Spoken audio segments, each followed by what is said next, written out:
Yo apreté el cuchillo contra su garganta, sintiendo el pulso acelerado de su traición latiendo bajo la hoja. Por mi hija, susurré, y el primer corte fue limpio, como el fin de un capítulo que nunca debí leer. En ese instante, Madrid se convirtió en mi infierno personal, y supe que la venganza no libera, solo encadena.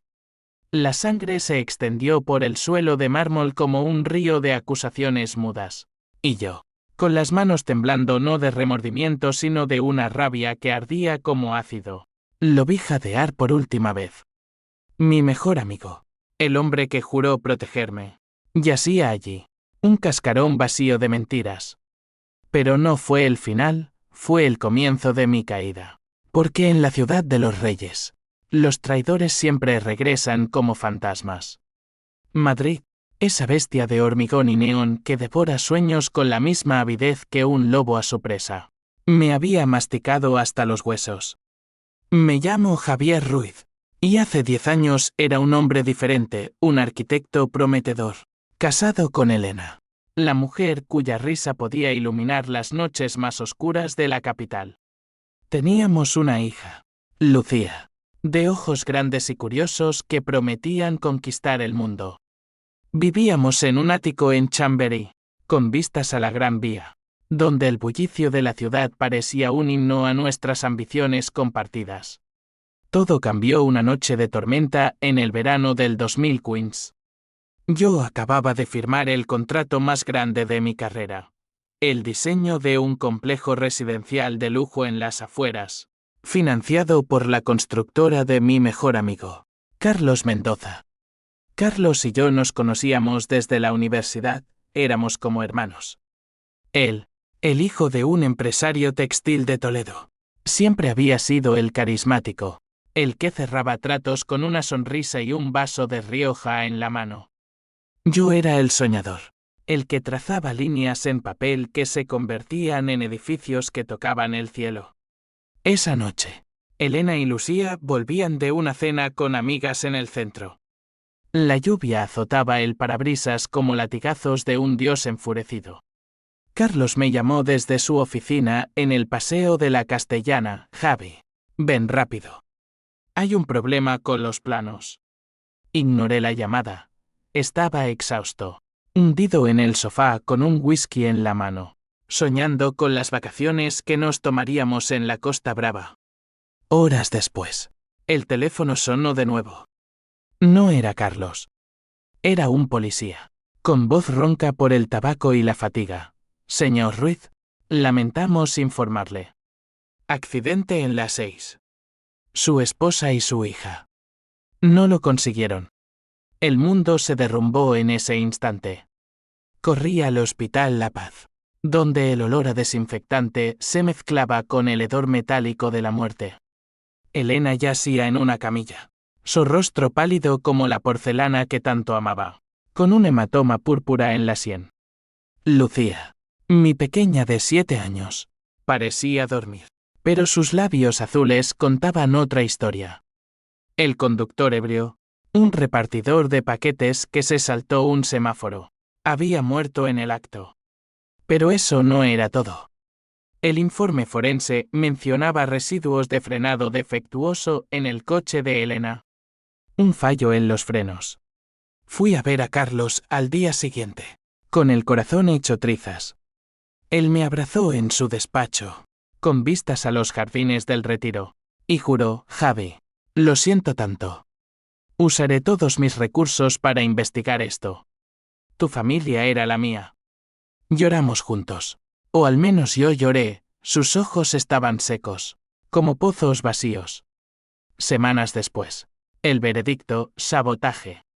Alguien había cortado las mangueras de freno. La policía archivó el caso por falta de pruebas. Demasiados enemigos en la construcción, me dijeron. Pero yo sabía que no era un enemigo cualquiera. Era alguien cercano. Los meses siguientes fueron un vórtice de dolor y alcohol. Vendí el ático. Me mudé a un piso diminuto en Malasaña, rodeado de grafitis y el eco de mis propios sollozos. El trabajo se evaporó, ¿Quién confía en un arquitecto roto? Carlos me visitaba, trayendo botellas de vino y promesas vacías. Te sacaré de esto, hermano, decía, mientras yo ahogaba la rabia en el fondo de un vaso. Pero en las noches, cuando el insomnio me devoraba, revivía cada detalle, la llamada ignorada de Carlos esa noche fatal. ¿Por qué me llamó justo entonces? ¿Por qué no contesté? Un año después, en una taberna cutre de la Latina, conocí a Marta, la hermana menor de Carlos. Ella era abogada, con ojos verdes que cortaban como vidrio y una lengua afilada que defendía a los desamparados en los juzgados de la Plaza de Castilla. Nos encontramos por casualidad, o eso creí.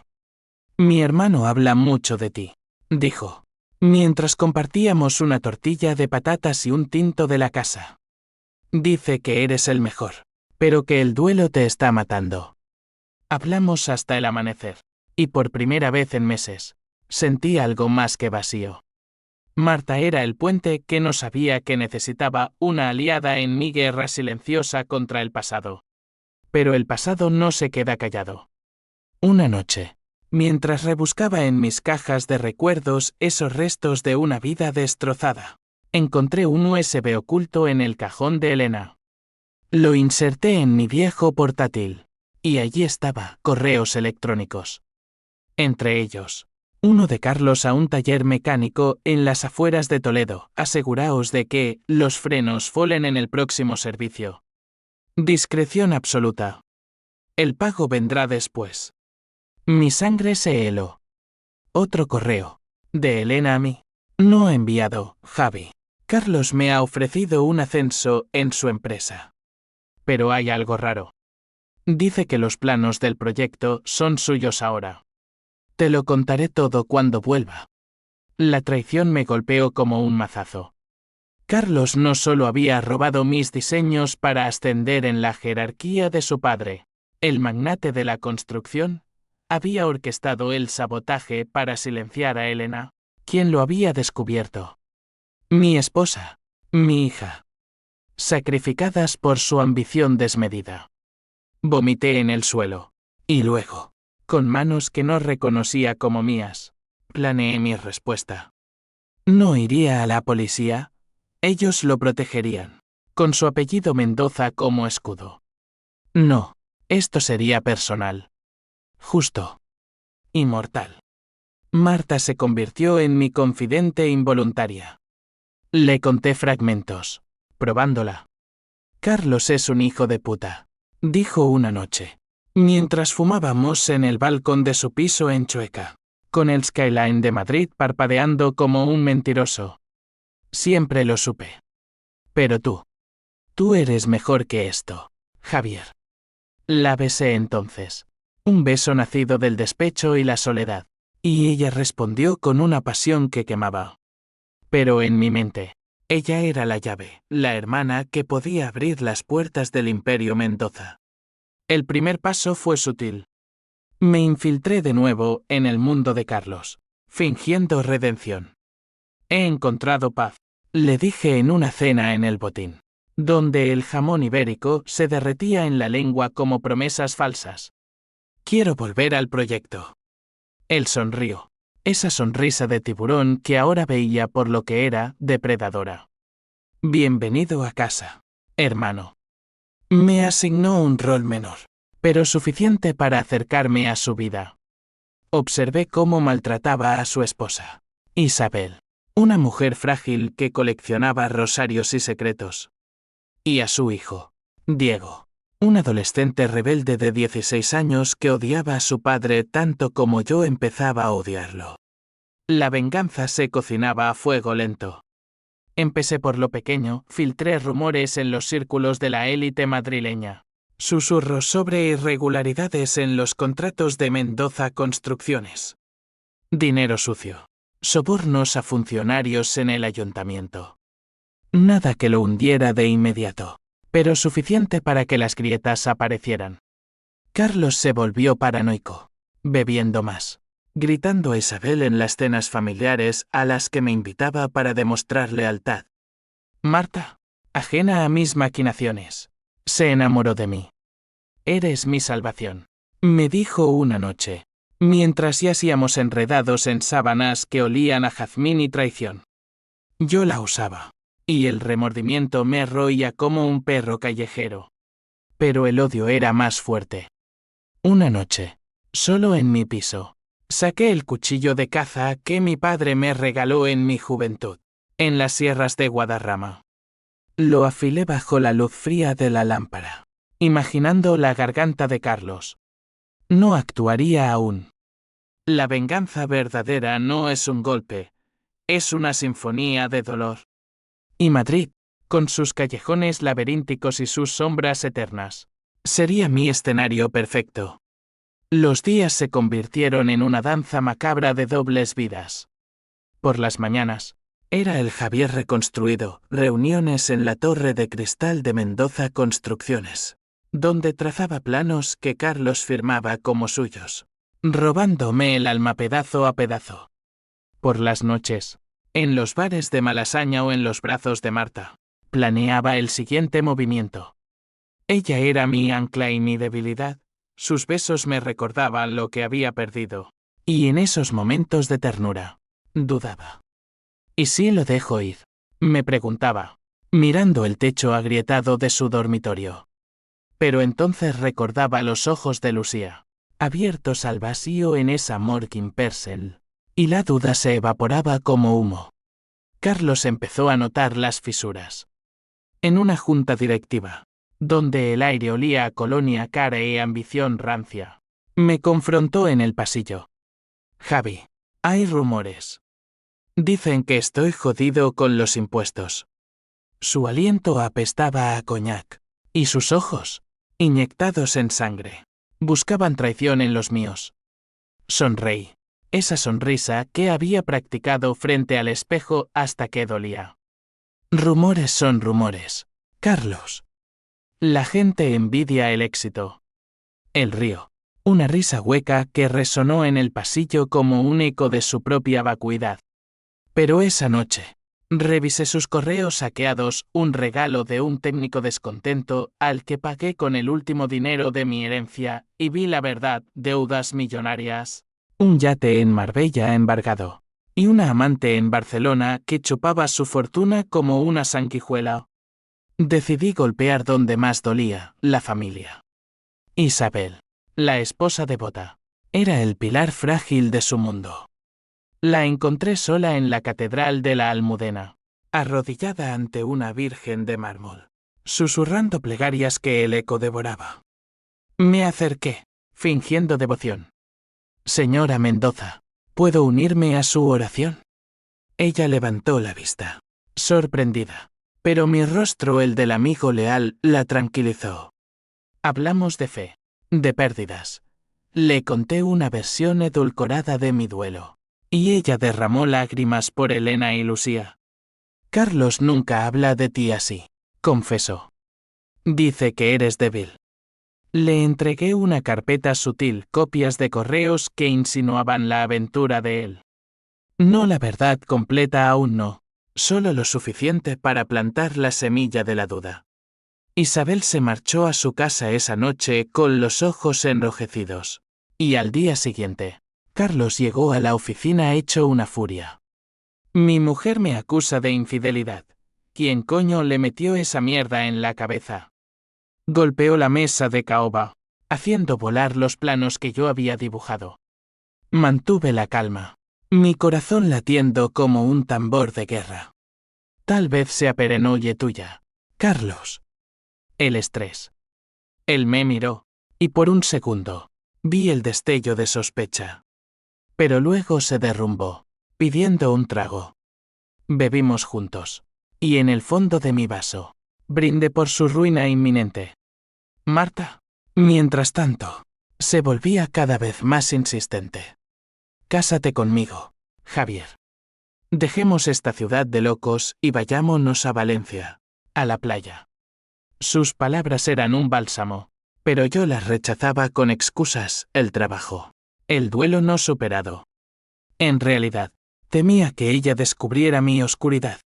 Una noche, Después de hacer el amor en su piso con las vistas al mercado de San Antón, iluminado por farolas anaranjadas, le confesé un pedazo: Carlos mató a mi familia. Ella se incorporó, la sábana cayendo como una cortina rota. ¿Qué dices? Eso es una locura. Le mostré el USB, los correos. Lágrimas rodaron por sus mejillas. No de tristeza, sino de rabia. Ese cabrón. Es mi hermano, pero lo mataría yo misma. La abracé, pero en mi mente calculaba, aliada o obstáculo, el siguiente golpe fue financiero.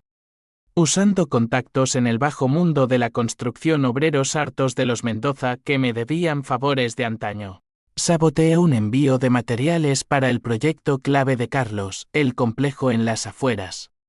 Acero defectuoso, hormigón diluido. Nada letal, pero suficiente para que el primer edificio se agrietara durante la inspección municipal. El escándalo estalló en los titulares de El País. Mendoza Construcciones bajo lupa, negligencia o corrupción. Las acciones cayeron en picado. Y el padre de Carlos, el viejo don Emilio, convocó una reunión familiar en su finca en Toledo. Fui invitado, como el fiel colaborador. La finca era un monumento al viejo dinero, viñedos interminables, una mansión con retratos de ancestros ceñudos. Allí, bajo el sol abrasador de la Mancha, vi a Diego por primera vez de cerca. El chico era un torbellino, pelo revuelto, piercings en la oreja, y una mirada que gritaba rebeldía. Odio a mi padre, me dijo mientras fumábamos escondidos en el establo, el olor a heno y estiércol mezclándose con el humo. Me trata como a un error. Le hablé de mis pérdidas, de cómo el odio puede consumirte. Pero a veces, hay que devolver el golpe, agregué, probándolo. Sus ojos se iluminaron. Enséñame cómo. Isabel, por su parte, se estaba desmoronando. Me llamó a medianoche, sollozando. Javier, es verdad lo de la amante. Y hay más. Dinero desaparecido. La invité a mi piso, y allí, entre copas de vermú, le revelé más: fotos granuladas de Carlos con la amante, extractos bancarios falsos que mostraban desvíos a cuentas offshore. Ella juró divorcio, exigiendo la custodia de Diego. Carlos, acorralado, empezó a sospechar de todos. Una noche, irrumpió en mi piso, ebrio y armado con una botella rota. Eres tú el que me jode. Lo empujé contra la pared, mi mano en su garganta por un segundo eterno. Pruebas, Carlos. Siempre pruebas. Él se fue, pero el miedo en sus ojos fue mi victoria dulce. Marta descubrió mi juego esa semana. Entró en mi piso sin avisar. Encontró la carpeta con evidencias contra su hermano. Estás destruyéndolo todo, Javier. Y a mí también. Gritamos. Platos volaron. Y en el caos, la besé con furia. Te amo. Pero esto es por Lucía. Ella se marchó, pero no del todo. Volvió al día siguiente. Rota pero resuelta. Ayúdame a hundirlo. Por Elena. Ahora tenía un ejército: la esposa traicionada, el hijo resentido, la hermana vengativa. Madrid, con su red de metro que serpentea como venas bajo la piel, llevaba mis secretos a cada rincón. Pero el odio me estaba cambiando. Miraba mi reflejo en los cristales de los rascacielos y veía a un extraño, ojos hundidos, una cicatriz invisible en el alma. Soñaba con Lucía, su mano pequeña en la mía, y despertaba sudando, con el cuchillo al alcance. La venganza era un fuego que me consumía, pero no podía apagarlo. No hasta que Carlos pagara con sangre. El clímax se acercaba como una tormenta de agosto en la sierra, cargada de relámpagos y promesas de diluvio. Carlos, con el imperio tambaleante, organizó una gala benéfica en el Palacio de Cibeles, por las víctimas de accidentes de tráfico. Ironía cruel, un homenaje falso a Elena y Lucía, con donaciones que lavaban su conciencia sucia. Invitó a toda la élite, políticos del PP, banqueros de Santander, y a mí, como su socio redimido. Hazme quedar bien, Javi, suplicó por teléfono, su voz quebrada por el borbón. Necesito esto. Acepté, mi plan tejiéndose como una telaraña. Marta, ahora mi cómplice. Hackeo el sistema de luces y sonido de la sala. Diego, el chico furioso. Plantaría la evidencia final, un USB con grabaciones de Carlos confesando el sabotaje, editadas para sonar incriminatorias. Isabel sería la distracción, un colapso dramático en medio del discurso. Yo, el verdugo silencioso, esperaría el momento para el golpe mortal. La noche de la gala. Madrid brillaba como una joya falsa. El palacio, con sus fuentes iluminadas y sus columnas neoclásicas, bullía de trajes Armani y joyas que destellaban bajo los candelabros. Entré con Marta del brazo, ella en un vestido rojo que sangraba pasión, yo en un smoking que ocultaba el peso de mi rabia. Carlos nos recibió en la escalinata, besando la mejilla de su hermana con falsedad. Hermosa como siempre. Ella sonrió, pero sus ojos eran dagas. La cena fue un teatro de máscaras.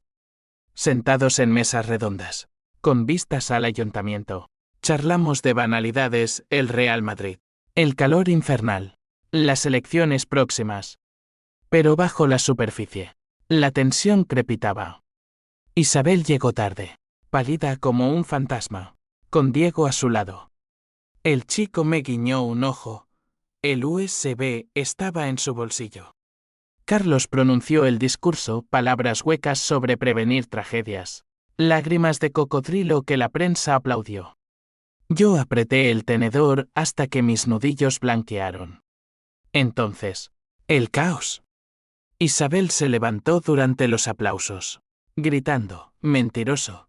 Tú causaste esa tragedia. La sala jadeó. Flashes de cámaras como relámpagos. Carlos palideció, balbuceando excusas, mientras ella lanzaba la carpeta de evidencias al podio. Papeles volaron, fotos, extractos, correos. Diego, siguiéndola, conectó el USB al proyector. La voz de Carlos llenó la sala, sí, ordené los frenos. Elena lo sabía. Tenía que callarla. Editado, pero convincente. El público murmuró. Horrorizado, un senador se levantó, exigiendo explicaciones. Carlos me miró entonces. La comprensión dawning en su rostro como un amanecer sangriento. Tú, hijo de puta. Cargó hacia mí, pero la seguridad lo detuvo. Marta, a mi lado, susurró, es ahora. Saqué el sobre final, el informe forense original, con su firma falsificada. Lo entregué a un periodista de El Mundo, quien lo leyó en voz alta. La sala estalló en caos, llamadas a la policía, llantos, acusaciones. Carlos fue arrastrado fuera, esposado, gritando mi nombre como una maldición. En el tumulto, lo arrinconé en un pasillo lateral, el mismo donde los reyes susurraban intrigas siglos atrás. Por Lucía, le dije, el cuchillo oculto en mi mengue presionando su abdomen. No lo maté allí. No, eso sería misericordia. Le corté solo lo suficiente, una línea superficial en el brazo. Un recordatorio de que la sangre llama a la sangre. Esto es solo el principio. El jadeo. Sangre manchando su camisa de seda. Perdóname, Javi. Fue por el negocio. Por mi padre. Mentiras hasta el final. La policía llegó minutos después, pero el pasillo estaba vacío, había huido por una salida de servicio, el corazón latiéndome en los oídos. Afuera, la plaza de Cibeles servía con curiosos, sirenas ululando como bansees. Marta me esperó en el coche, un viejo Seat escondido en una callejuela. Lo hicimos, dijo, besándome con labios que sabían a victoria amarga. Pero en sus ojos, vi el costo, la familia destrozada, Su hermano en prisión preventiva. Los días siguientes fueron un torbellino. El escándalo dominó los medios, el magnate que mató por ambición. Don Emilio, el patriarca, sufrió un infarto y murió en su finca, dejando un imperio en ruinas. Isabel pidió el divorcio, mudándose a Sevilla con una pensión miserable. Diego, el chico, me llamó, gracias, tío. Ahora soy libre. Pero su voz temblaba, había visto demasiado. Yo, por mi parte, me convertí en un fantasma. La policía me interrogó testigo clave, pero mis coartadas eran sólidas, tejidas con hilos de mentiras. Marta y yo nos refugiamos en un piso franco en Vallecas, donde el olor a fritanga y desesperación nos recordaba que la venganza no trae palacios. Hacíamos el amor con urgencia, como si cada toque pudiera borrar las cicatrices, pero el sexo era solo un paliativo para el vacío. Sin embargo, el remordimiento empezó a filtrarse. Soñaba con Carlos en su celda en Soto del Real, solo con sus demonios. ¿Había valido la pena? Lucía me visitaba en visiones. No sonriendo, sino con ojos acusadores. Papá, ¿por qué tanto odio? Despertaba gritando, y Marta me calmaba con susurros. Era justicia. Pero la justicia tiene un precio, mi alma. Una mañana, mientras leía La Vanguardia en un café de la Plaza Mayor, vi la noticia: Carlos había intentado suicidarse en prisión, cortándose las venas con un trozo de cristal. Sobrevivió, pero mutilado. Mi mano tembló, derramando el café. ¿Era yo el monstruo ahora? Corrí a ver a Marta, pero ella había desaparecido. Una nota en la mesa: no puedo vivir con tu oscuridad, Javier. Perdóname. La traición. De nuevo. Mi aliada. Mi amor. Huyendo como una sombra. El odio se volvió hacia adentro. Madrid, que una vez me abrazó, ahora me escupía. Caminaba por el Retiro, donde Carlos y yo habíamos paseado con nuestras familias, y el lago parecía burlarse de mí con su superficie quieta. Decidí visitarlo en prisión. ¿Un acto de cierre o locura? La sala de visitas era un infierno burocrático, barrotes, guardias con miradas muertas. Carlos entró, vendado, demacrado. Viniste a rematarme, Crow. No, mentí. A entender. Habló entonces. Un monólogo roto, su padre lo presionaba. Las deudas lo ahogaban. Elena lo amenazó con exponerlo. Pensé que era un accidente limpio. No quise a la niña. Dios. No quise. Lágrimas reales.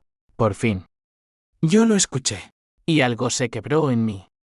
Yo también te quería como hermano, dije, y salí de allí con el peso de 2 almas perdidas. Pero la venganza no termina con confesiones. Afuera, un coche me esperaba, detectives privados pagados por don Emilio antes de morir. El viejo dejó instrucciones: exponer al traidor final. Me llevaron a una oficina en Gran Vía, donde me mostraron archivos. El twist que me heló la sangre: Carlos no actuó solo. Su padre, el patriarca, había ordenado el sabotaje. Para proteger el legado, decían las notas. Y peor, Elena no era inocente. Había sido amante de don Emilio años atrás, un secreto que amenazaba con destruir todo.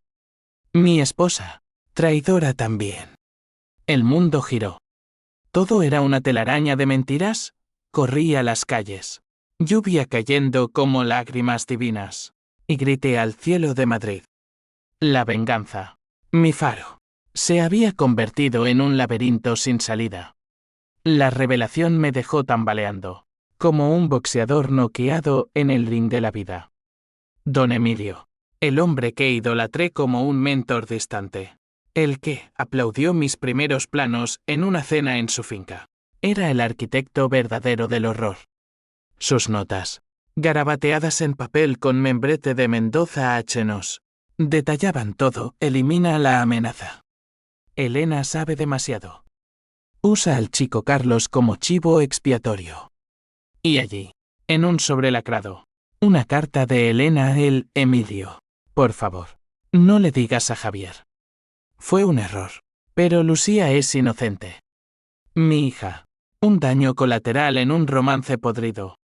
Vomité en el callejón detrás de la oficina de los detectives, el asfalto mojado reflejando mi rostro distorsionado. ¿Cómo podía odiar a Carlos ahora, cuando era solo un peón en el tablero de su padre?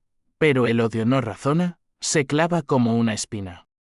Regresé a mi piso en Vallecas, donde el eco de la ausencia de Marta resonaba como un requiem.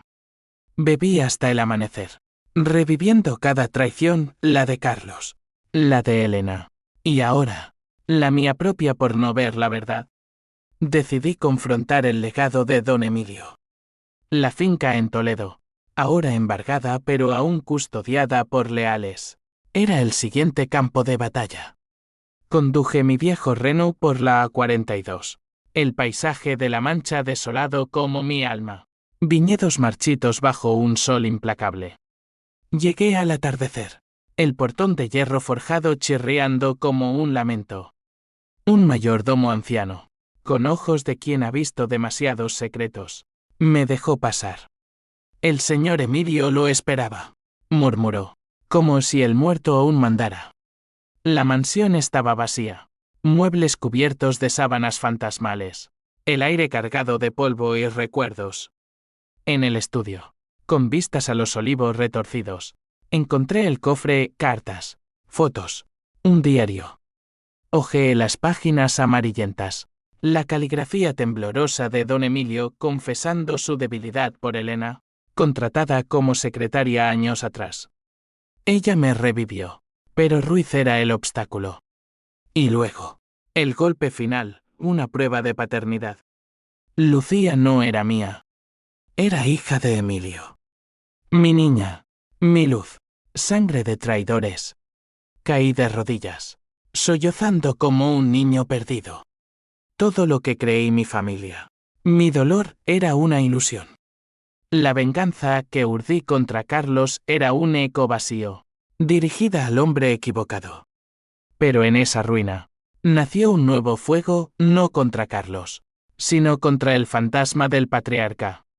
Quemaría el legado Mendoza hasta los cimientos. Regresé a Madrid con el diario en mi maletón.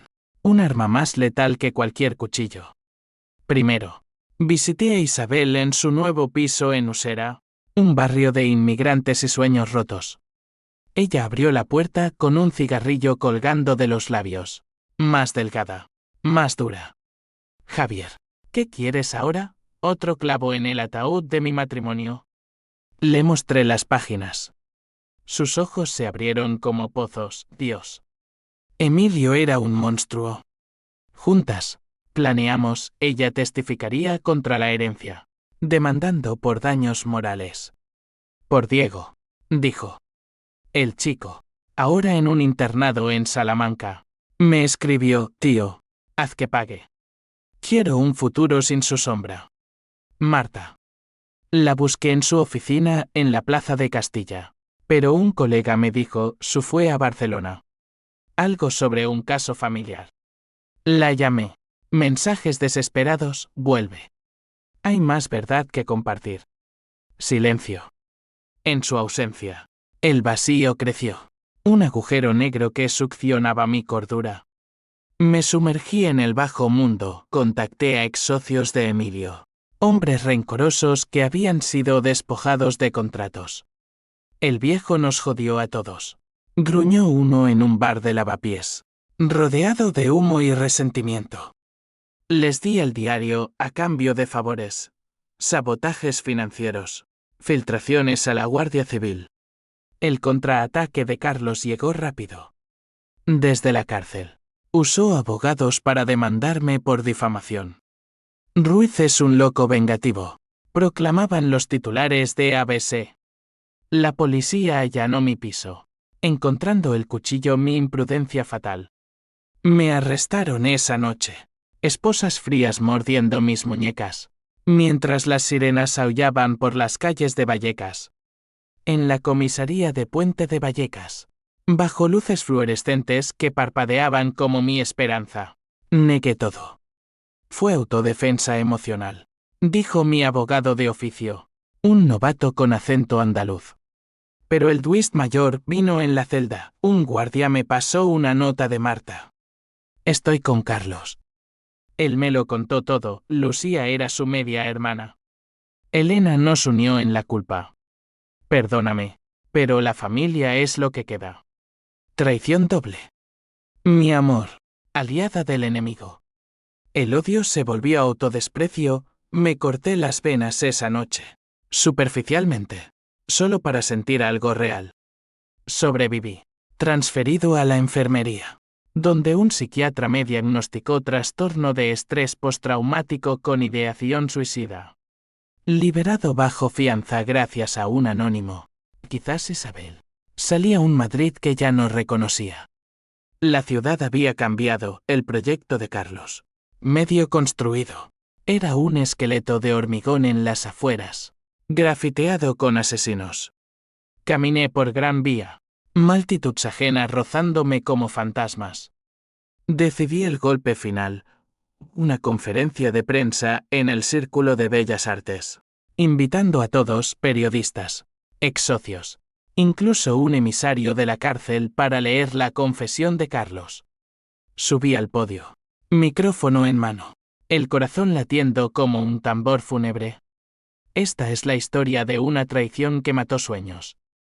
Leí el diario. Proyecté las fotos. Elena joven, radiante, en brazos de Emilio. La sala jadeó. Llamadas a la fiscalía. Flechistegadores. Pero en medio. La puerta se abrió. Carlos. Libre bajo fianza. Escoltado por guardias. Deténlo. Gritó. Es un mentiroso. El caos estalló. Empujones. Gritos. En la confusión. Lo enfrenté cara a cara. Por Lucía. Susurré. Y saqué el cuchillo escondido. Pero no lo apuñalé. En cambio, se lo clavé en la mano la que firmó la orden de muerte, clavándolo a la mesa. Sangre brotó, roja y acusadora. Ahora pagas tú solo, le dije. La policía me derribó, pero la sala ya había visto justicia poética. El juicio fue un circo romano en el Palacio de Justicia de Madrid, con tocas volando como capas de gladiadores y el público rugiendo desde las gradas. Me senté en el banquillo del acusado, no por el asesinato que ansiaba, sino por agresión y extorsión. Carlos, vendado y demacrado, testificó contra mí. Ruiz planeó todo por venganza personal. Es un psicópata. Sus palabras eran veneno, pero sus ojos. En ellos vi el espejo de mi propia ruina. Marta, llamada como testigo, evitó mi mirada, declarando neutral: la familia está rota. Nadie gana. Isabel fue mi salvadora inesperada. Subió al estrado, serena en un traje negro que olía a luto, y derramó la verdad: el diario de Emilio, las órdenes paternales, el romance prohibido. Carlos era el ejecutor, pero su padre el cerebro. La sala murmuró. El juez golpeó el mazo como un trueno. Documentos forenses reabiertos. Cargos contra el legado Mendoza. Don Emilio, muerto, no podía defenderse, pero su sombra se alargaba, envenenando todo. Diego, mi joven aliado, envió una carta leída en corte. Mi padre me enseñó ambición, pero Javier me enseñó justicia. Él no es el villano. Lágrimas en los ojos del juez. Un hombre curtido por décadas de casos sórdidos. Los medios devoraron la historia. El arquitecto vengador Besas. El imperio corrupto. Manifestaciones en sol. Carteles con mi rostro, héroe para unos, monstruo para otros. Yo, en mi celda provisional, leía recortes traídos por el guardia simpático, y me preguntaba si la fama era solo otra cadena. El veredicto llegó tras semanas de deliberación. Absuelto de intento de asesinato, acto impulsivo en contexto de trauma, pero condenado a 2 años por lesiones y obstrucción. La justicia no es ciega. Señor Ruiz, ve el dolor, sentenció el juez. Carlos, por su parte, enfrentó cargos mayores, homicidio involuntario, fraude. 20 años, mínimo. Salió de la corte encadenado, lanzándome una mirada que era mitad odio, mitad súplica. Hermanos hasta el fin, murmuró. Mentira final. En prisión. Carabanchel. El tiempo se estiró como goma. Celdas húmedas. Rutinas que ahogaban el alma, gimnasio, biblioteca, visitas escasas. Escribí cartas a Lucía, aunque sabía que nunca las leería. Descripciones de un Madrid que imaginaba con ella, paseos por el Prado, helados en la Plaza Mayor. El psiquiatra semanal me diseccionaba, su venganza fue catarsis, pero el perdón es la verdadera libertad. Reía amargamente. ¿Perdón? El perdón era para los débiles. Marta me visitó una vez, al tercer mes. Estaba más delgada, con círculos bajo los ojos que hablaban de noches en vela. Vine a cerrar, dijo, a través del cristal divisorio. Carlos está destruido. Pide verte. Negué con la cabeza. Dile que Lucía lo saluda desde el infierno. Ella tocó el vidrio, como si pudiera alcanzarme. Te amé, Javier. Pero tu oscuridad me ahogaba. Lágrimas rodaron, y por un segundo quise romper el cristal, arrastrarla a mi mundo roto. Pero se fue, dejando solo el eco de su perfume. Isabel y Diego se convirtieron en mi familia postiza. Ella vendió lo poco que quedaba del imperio, mudándose a un pueblo en Extremadura con viñedos propios. Por fin libre, escribió. Diego, ahora en la universidad estudiando arquitectura en tu honor. Me enviaba dibujos, bocetos de edificios que desafiaban el cielo, firmados tu sobrino adoptivo. Sus palabras me mantenían humano, un hilo frágil contra la bestia interior. Pero la prisión despierta demonios.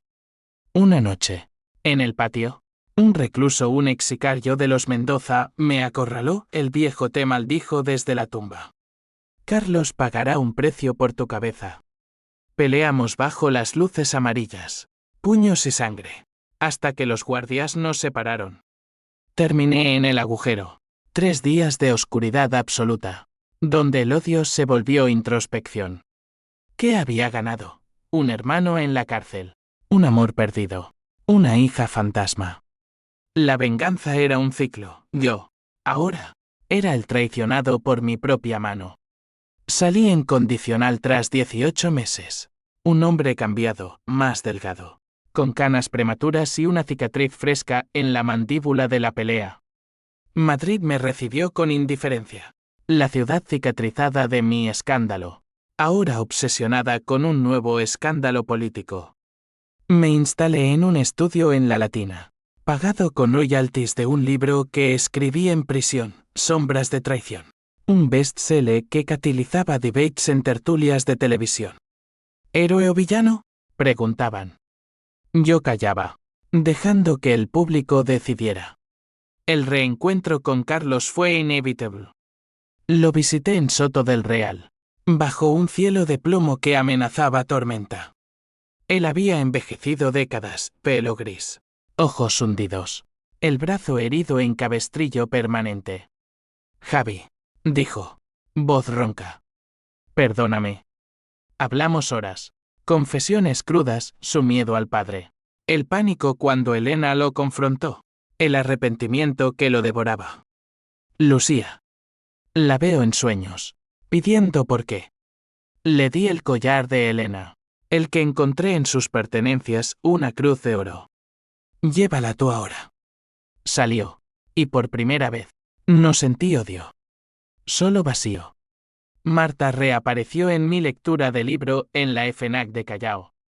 Firmé su copia, manos temblando. He vuelto por trabajo. Mintió. Paseamos por Preciados, hablando de todo y nada, el Barça, el cambio climático. La perdono, dije al final, bajo las luces navideñas prematuras. Ella sonrió, triste. Yo no me perdono a mí. No nos besamos.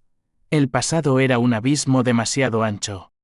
La cadena de consecuencias se extendió, el imperio Mendoza disuelto. Donativos a víctimas de accidentes. Leyes más estrictas contra sabotajes vehiculares. Mi nombre, Javier Ruiz, se convirtió en sinónimo de justicia popular. Pero en las noches solitarias, con el cuchillo guardado en un cajón, me preguntaba, ¿valió la pérdida de mi humanidad? Años después, Madrid se había transformado en una amante caprichosa. Ya no me hería con garras afiladas, sino con caricias indiferentes. Vivía en un loft en Malasaña, rediseñado por mí mismo, líneas limpias, ventanas que dejaban entrar la luz como un perdón tardío. Trabajaba freelance, diseñando refugios para mujeres maltratadas, edificios que gritaban seguridad en cada muro. El libro me dio fama, pero elegí la sombra, conferencias ocasionales, donde advertía a jóvenes arquitectos, el éxito construye torres, pero la traición las derrumba. Carlos salió en libertad condicional tras 8 años. Un hombre quebrado que se mudó a un pueblo en Galicia, lejos del bullicio. Me escribió una vez, he plantado un jardín por Lucía. Flores que crecen pese al barro. No respondí, pero visité su tumba en el cementerio de la Almudena, dejando una rosa blanca. Elena yacía allí, junto a nuestra niña, lápidas que el musgo empezaba a reclamar. Descansad, susurré, el viento de la sierra llevando mis palabras. Marta se casó con un profesor de literatura en Barcelona, un hombre tranquilo que coleccionaba ediciones antiguas. Vi la foto en Facebook, ella radiante, con un anillo que brillaba como una promesa no rota. Le envié una postal, felicidades. Encuentra la luz que yo perdí. Ella respondió con una llamada, Javier, ven a visitarnos. Hay paz aquí. Fui. Un fin de semana en la Costa Brava, donde el mar lamía las rocas como un amante paciente. Cenamos paella, hablamos de libros y risas pasadas. Su esposo me dio la mano, eres el hombre que la salvó. A su manera. No la besé, pero en sus ojos vi el cierre, amigos, no amantes. Diego se graduó CUMLO, su tesis sobre arquitectura sostenible dedicada a mí, al tío que me enseñó a construir sobre ruinas. Ahora dirigía una ONG en Sevilla, ayudando a familias desplazadas por la crisis. Tú me diste alas, dijo en la ceremonia, abrazándome fuerte. Isabel, rejuvenecida por el viñedo, vendía vinos con mi etiqueta, Ruiz Reserva Venganza Dulce. Reíamos de eso en visitas anuales, brindando por los fantasmas que nos unían. Pero el verdadero clímax, el que me rompió y recompuso, fue el sueño recurrente. Lucía, no como niña muerta, sino adulta, caminando conmigo por el retiro. Papá, la venganza fue tu cárcel, pero el perdón es la llave.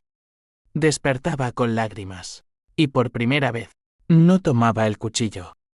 Lo tiré al Manzanares una mañana de otoño, el río tragándolo como un secreto. Hoy, a los 50, camino por Gran Vía con una carpeta de planos bajo el brazo, un memorial para víctimas de traiciones corporativas, financiado por donativos anónimos. Madrid bulle a mi alrededor, caótica y viva, y yo soy parte de ella, no vengador, sino sobreviviente. La traición me quitó todo, pero en sus cenizas, encontré algo más, redención. A veces, en las noches quietas, oigo la risa de Elena, el balbuceo de Lucía. No son acusaciones, son ecos de amor. Y en ese amor, hallo la justicia verdadera, no en la sangre, sino en la cicatriz que me recuerda que, al final, solo quedamos nosotros, los humanos, tejiendo historias de dolor y luz. La venganza termina donde empieza la vida. Y yo, Javier Ruiz, elijo vivir.